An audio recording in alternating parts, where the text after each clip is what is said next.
जीवन्मुक्तिप्रदं देवं क्षमापूर्णं.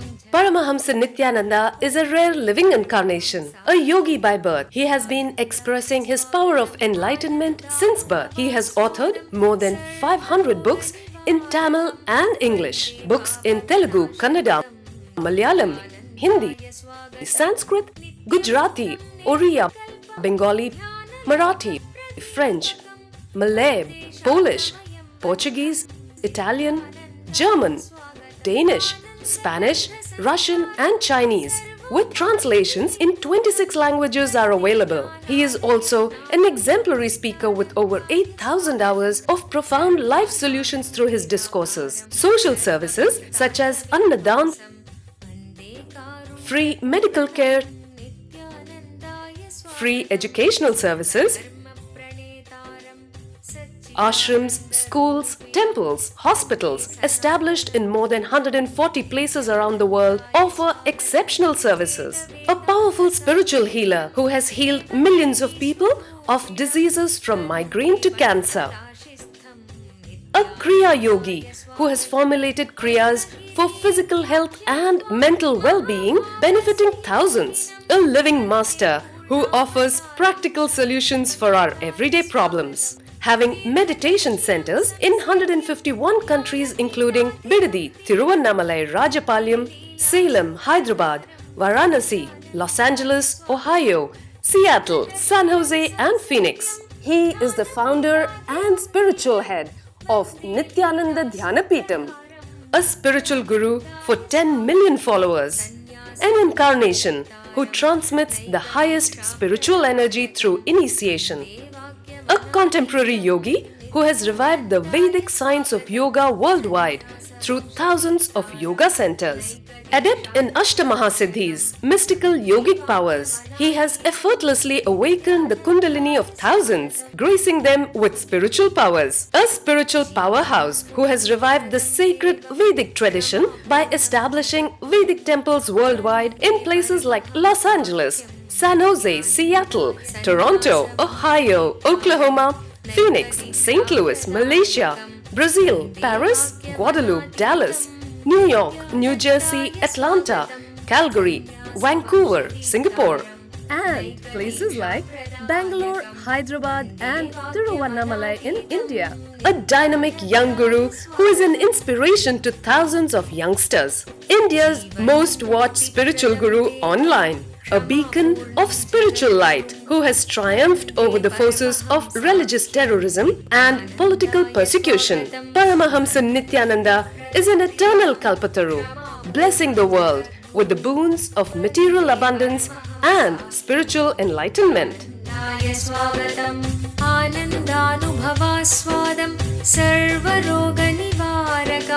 वन्दे पापविनाशक्तं नित्यानन्दाय स्वागतं नित्यमुक्तं निर्विकल्पं ध्यानलोकप्रदीपकं वन्दे शान्तमयं बन्धं नित्यानन्दाय स्वागतम् आनन्दगन्धसञ्चारं सर्वोपाधिविनिर्मुक्तं वन्दे ज्ञानालयं नाथं नित्यानन्दाय स्वागतम्.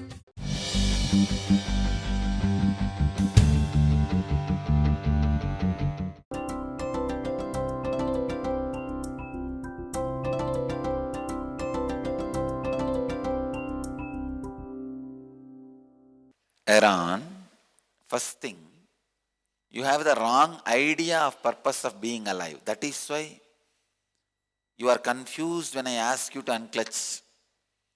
Only when you unclutch, you will understand really what is the purpose of being alive. Only when you unclutch, you will understand the purpose of being alive. But because you have the wrong understanding about the purpose, you think if you unclutch from everything, what will happen to my life?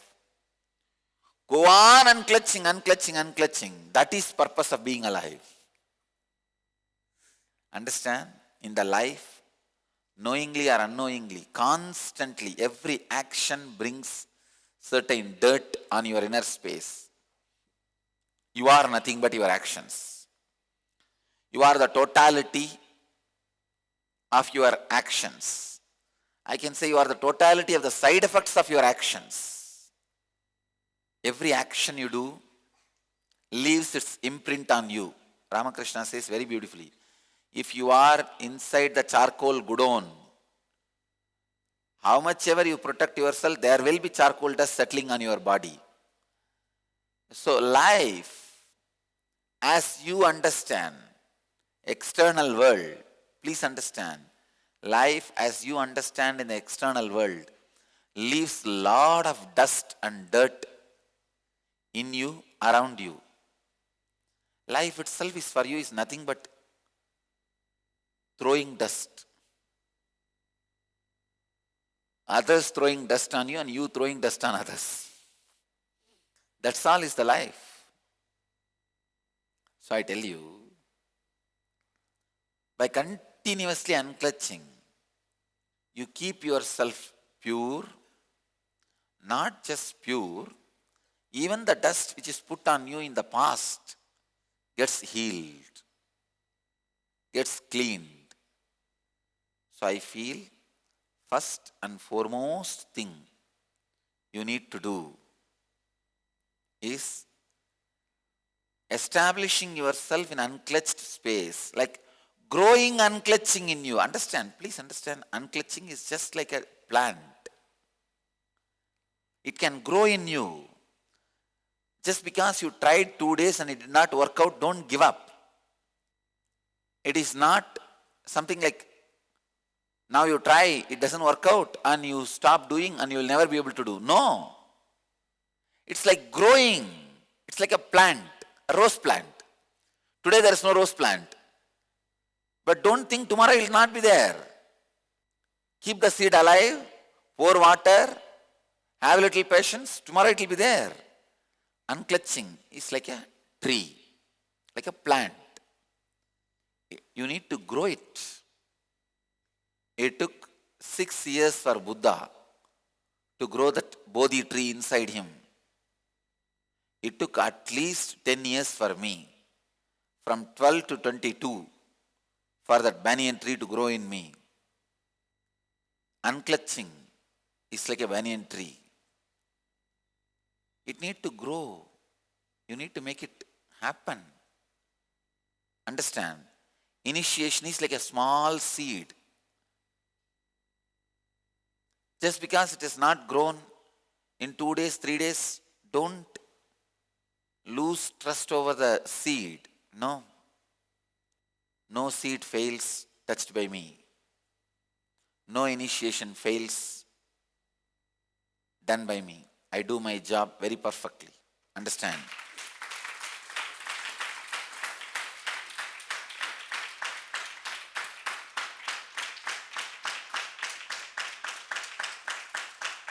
I am a perfectionist. So I do my job very clearly. All I wanted you to do is understand it's like a growing tree. It is not like a magic wand. It will just appear. No. It's a growing tree. At one moment, the breakthrough, when it happens, it will be really like a magic. But in the initial level, it is a growing tree. Have patience. Work on growing your consciousness in the direction of unclutching.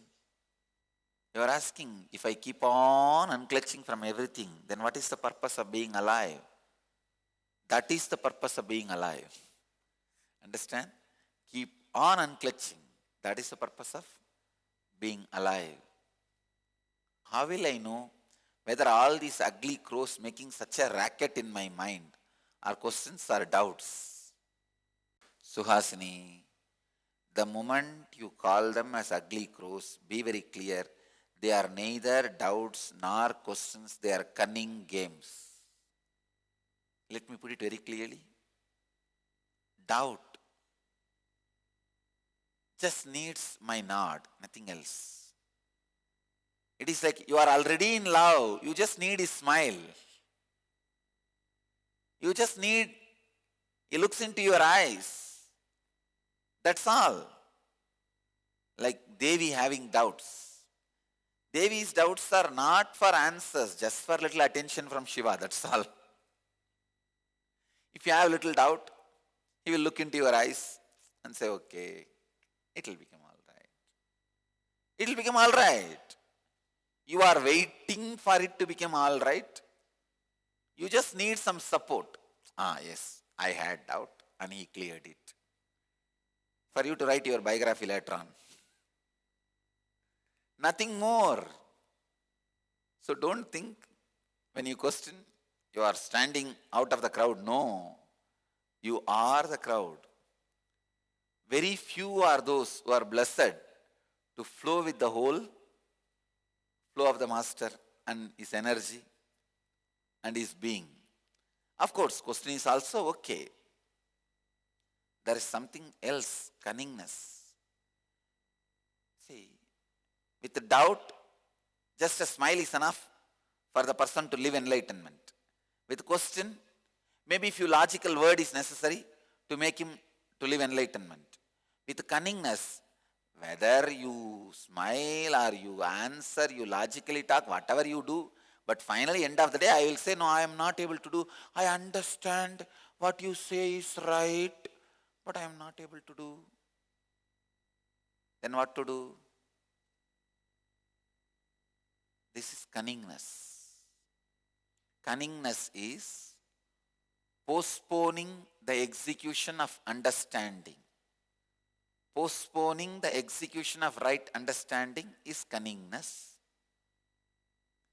The moment you say, all these ugly crows making such a racket in your mind, understand they are neither questions nor doubts, they are more dangerous than questions and doubts. It is cunningness. Just like how you say, oh, I understand, but I am not able to do. If you ask me solution for this, I also want to say, there is no solution for it, please die. No. Even if I give a solution, what will happen? You will say, no, I am not able to do that also, what to do? The biggest problem is, you are not even interested in the direction you are moving. You are neither interested in the life, nor interested in the enlightenment, or interested in any solution. You are just interested in things which will support your lazy, cunning way of living, where you don't want to be in any way alive, whether serving the society or serving the Sangha or serving your own larger vision of life. It just becomes huge lump of ignorance. Suhasini, the ugly crows in your mind are neither doubts nor questions. It is cunningness. Swamiji, in an earlier discourse, you had explained about agamya and sanchita karma related to phases of life. Example, first 33 years, second 33 years, and preparation for the next phase of life. What is to be done in each phase to prepare for the next phase besides action? You have devotees, disciples in all phases. It will be useful for us if you address this issue once more. Rekha Wilmette, Illinois, USA. Rekha, first thing you need to understand, Prarabdha, Agamya, Sanjita. Prarabdha is brought karmas, Agamya is accumulated karmas, Sanjita is saved karmas. Understand, very easy to remember now. Prarabdha is brought karmas, Agamya is accumulated karmas, Sanchita is saved karmas. Saved for janmas is Sanchita. Let me be very honest, you can't do anything with Sanchita. Sanchita melting cannot be done only by directly me. Directly I will have to work. Only then the Sanchita can be melted. You can do only two things. Agamya and Prarabdha. See, Prarabdha is more like a thoughts, engrams, patterns. Agamya is more like a muscle memory and biomemory, which has already become part of you. Sorry, means by accumulation. Let me define it in this way. See, Prarabdha is more like a pattern. The thought trend, samskara. Agamya. When I say agamya, I wanted to make it very clear. Two parts. The pattern of doing continuous actions and accumulating. Knowing it brings suffering makes your prarabdha into muscle memory and biomemory. You know, if you are getting angry and irritated, agitated, you are going to suffer, but you don't bother about it because that has become a part of you. The possibility of accumulating more and more agamya itself becomes a pattern. In agamya, there are two.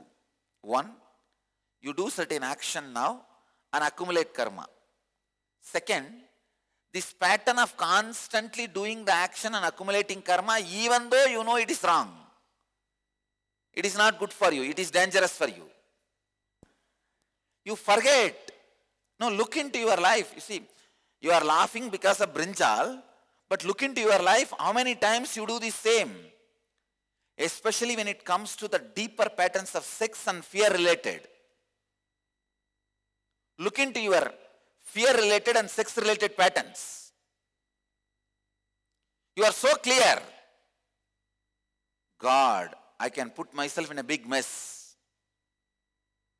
But that pattern of acting, even knowing the accumulating of these karmas in this line of action is not safe or is not going to be right for me, good for me, even knowing that pattern goes on doing the action. That is what I call Agamya square. Maybe we can give this name. Because we need a new name. Agamya square means the pattern of functioning and accumulating the karma in the same direction, even if you know it is dangerous and not good for you. If you look into your sex patterns, sexual habit patterns, if you look into your drinking or addiction patterns, I think just 1 year before, one guy came, the Kalpataru Darshan, cried that he went to some cheap place, to some prostitute, and he is afraid now that he might have contracted HIV. He came and cried to me in the energy darshan, in the Kalpataru Darshan.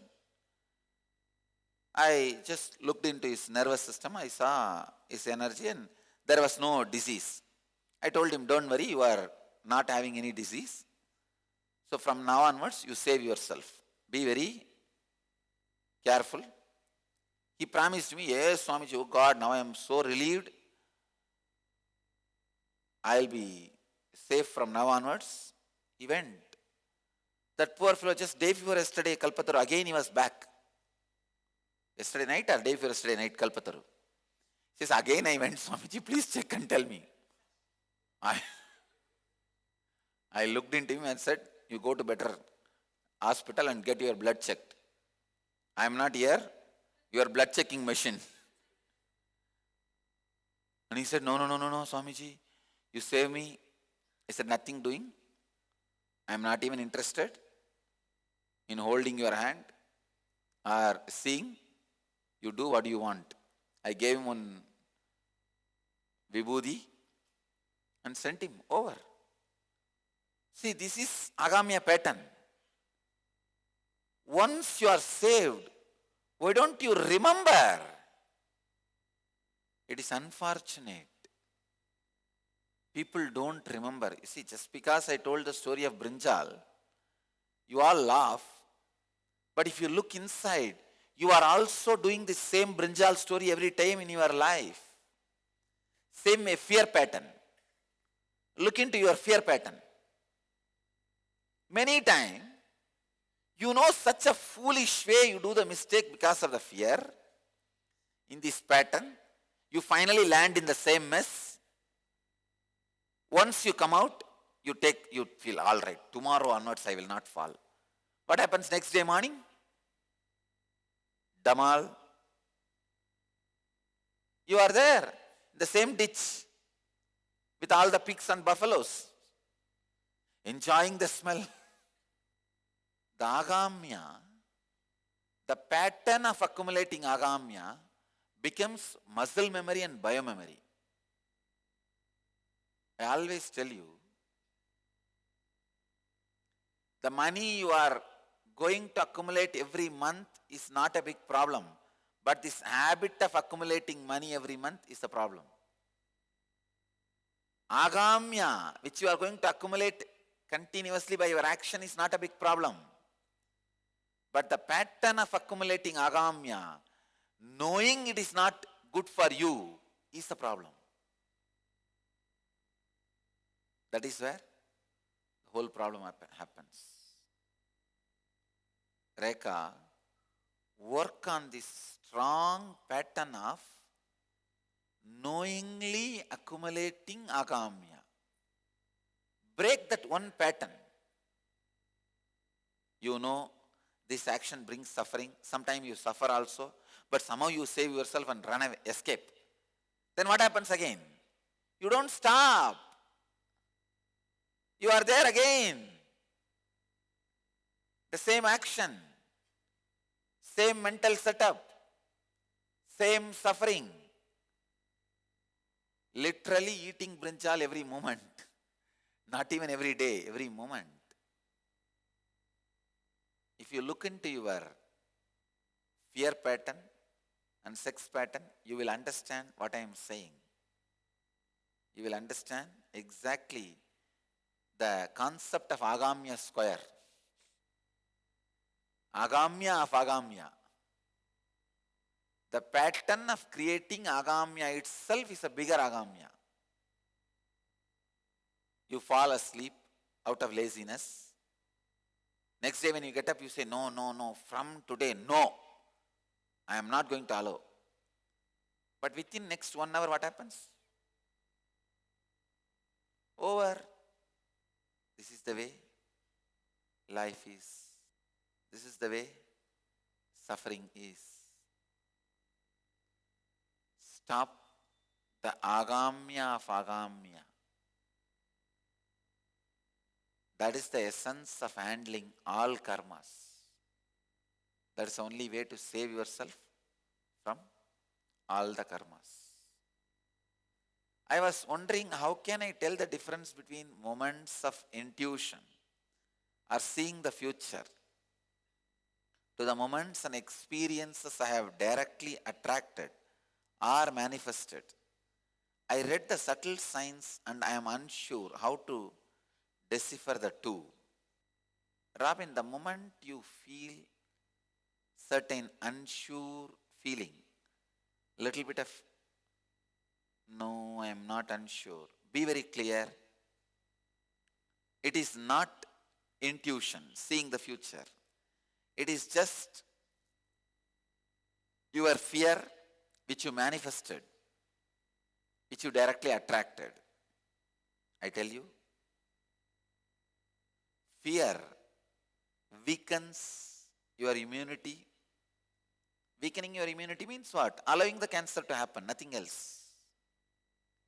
See, cancer cells are there always around you in the air.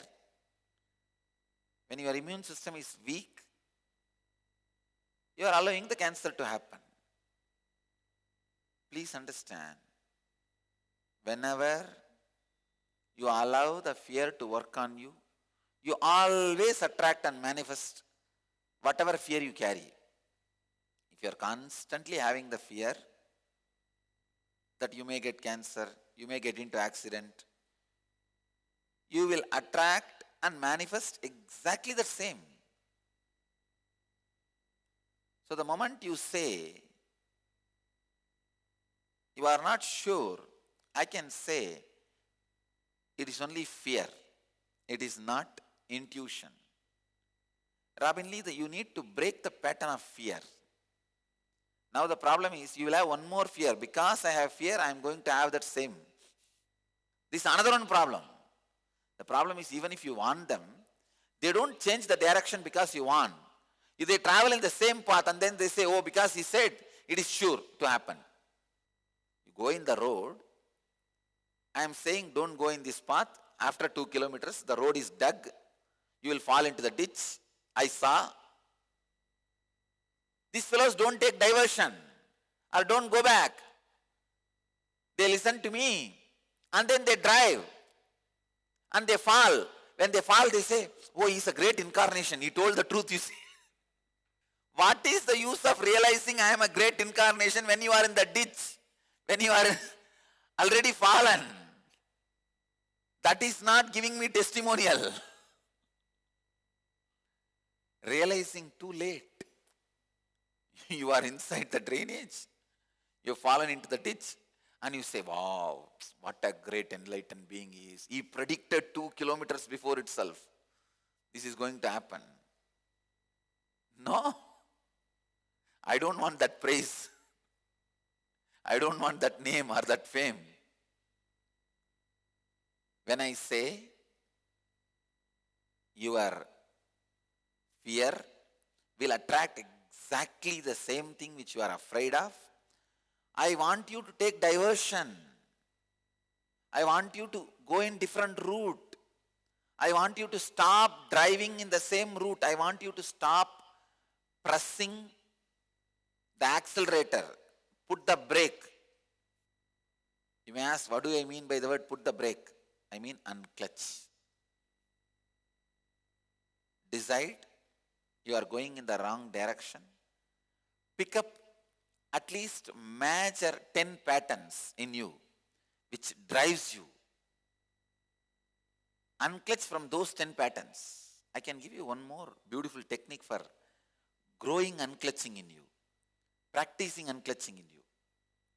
Don't do unclutching wildly. Just pick up 10 pattern.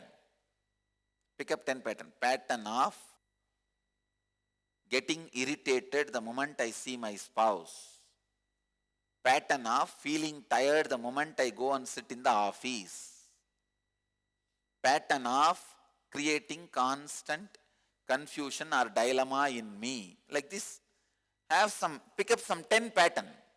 Decide 1 month I will practice only unclutching from 10 pattern. That's all. Pick up any 10. Say this month, from this Purnima to next Purnima, I will concentrate only on these 10 patterns. I will keep the list of these 10 patterns in my bedroom, in my book. Go on reading only this 10 pattern. I will work.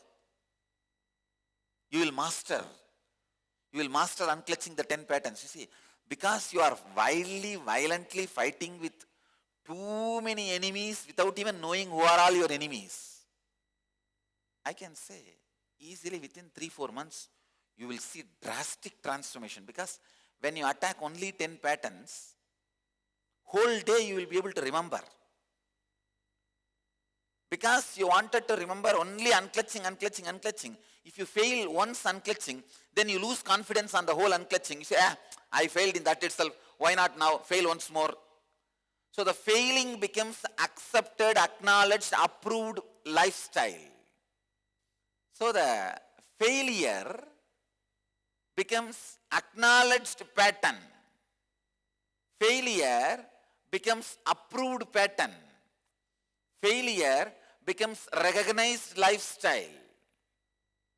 That is why I am saying just pick up 10 patterns. Break the 10 patterns in 1 month. Suddenly you will see, oh God, what a beautiful way it has happened. Just this one flow. one move, corrected, liberates you so easily, so beautifully. Understand, even if you break 10 patterns, you will be out of this suffering, out of this ignorance, out of nonsense. Failure should not become a recognized pattern of life, recognized way of life. Failure should not be tolerated lifestyle. Failure should not be accepted lifestyle. Failure should not be approved way of living. That's it. 10 patterns a month. Attack only 10 patterns a month. You will see within 2-3 months. You see, you are not that big criminal having 200-300 patterns. Your total patterns will be not more than 20. Because your life itself is not more than 10-20 patterns. Even if you break 10 in a month, in 2-3 months you will be free. And I tell you, once broken, even if it comes back, it will not overrule you because you have the confidence now you can break it. Horse once trained, even if it kicks you once, you know you can break it again. I tell you, only once if you break the pattern of alcohol or smoking, even if it comes back again, it cannot possess you anymore. You know you can break it. It may not come back. Even if it comes back, you will not be bound by it. It will not be dictating your way of life, your way of thinking, your way of actions. Understand and recognize the top 10 patterns and destroy those top 10 patterns. Just 2 months. You will see huge transformation, powerful transformation. Mamanisha add this as a process to in the LBP. All LBP participants, they have to practice, they have to give the write-up of top 10 patterns in the LBP. After a month, you should send them again a question and they should answer back. After the second month, so at least all LBP level 1 should have 3 months examination so that they constantly engage themselves in breaking the patterns and transforming themselves. I tell you, once you break, once you unclutch from that, you will have so much of confidence. So much of confidence. I used to play with all types of patterns. Suddenly one day I decided to play with the pattern of not drinking. I mean, the drinking water, how it became pattern in the body. I have decided to sit and not to drink water. Almost 20 days I managed. 20 days without water. Body never became dry. Only first 2 days body was suffering. Throat was becoming dry and all kinds of feeling giddy and all those things. The moment pattern was broken, that's it. Body was just producing whatever it needs by itself. Sometime I'll eat, but I'll not drink. I'll not drink water. Of course, as of now, don't go to these extremes. You work first with the mind-related patterns. If you break that, that itself is a great achievement. You don't need to break drinking water habit and all. If you just stop, if you break drinking brandy habit, that's enough. You don't need to break drinking water habit. Just mind-related patterns. If you break, that's more than enough.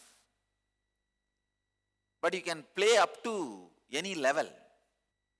Once Raghupati Yogi helped me, he himself was sitting personally and put a plastic cover and tied it for 2.5 hours.